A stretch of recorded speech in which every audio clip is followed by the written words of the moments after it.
আমাকে দেখে আবার বলে, ম্যাডাম আমি তো আপনার ফ্যান, আমি তো জানতাম না যে আপনার বাসা, তাহলে তো আমি করতাম না এরকম। মানে কে বলছে? চোর। কি বলছে? বলছে, ম্যাডাম আমি তো আপনারই চিনি, আমি আপনার ভক্ত, আমি যদি জানতাম এটা আপনার বাসা আমি তো ঢুকতাম না, গ্রিল কেটে ঢুকছে। আমি বললাম তুই কীভাবে ঢুকলি? বলে গ্রিল কেটে ঢুকছি, তো আমার ঘরে তো অনেকগুলো আলমারি, তো আমি বললাম এই আলমারিতে এগুলো আছে তুই কীভাবে বুঝলি? বলে আল্লাহ মিলাই দিচ্ছে আমাকে।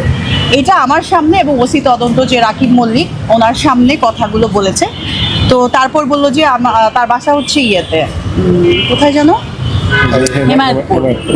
আমরা ওইখানে গেলাম, ওইখানে আশেপাশে খোঁজ খবর নিলাম। 2 দিন এরকম সে ঘুরালো আমাদেরকে, টঙ্গী ঘুরালো, তার সঙ্গ যারা ছিল তারা ইয়ে করার জন্য।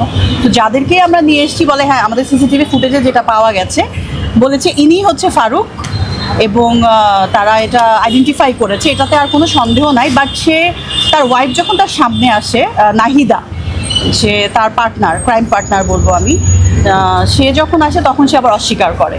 মানে আমাদেরকে একটা ঘোল খাওয়ানোর মতো এরকম 4-5 দিন কেটে গেল, পরে তো কোর্টে চালান করে দেওয়া হলো। তারপর তো এই যে রিমান্ড আসতেছে, 2 দিন রিমান্ড হলো, তার মধ্যে 4 ভরি গোল্ড উদ্ধার করা হয়েছে।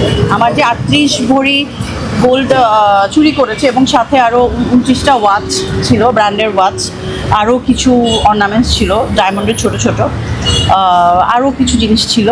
বাট মেইনলি হচ্ছে আমার যেটা কষ্টের বিষয়, কিছু ক্যাশ ছিল, 5-6 লাখ টাকা ছিল।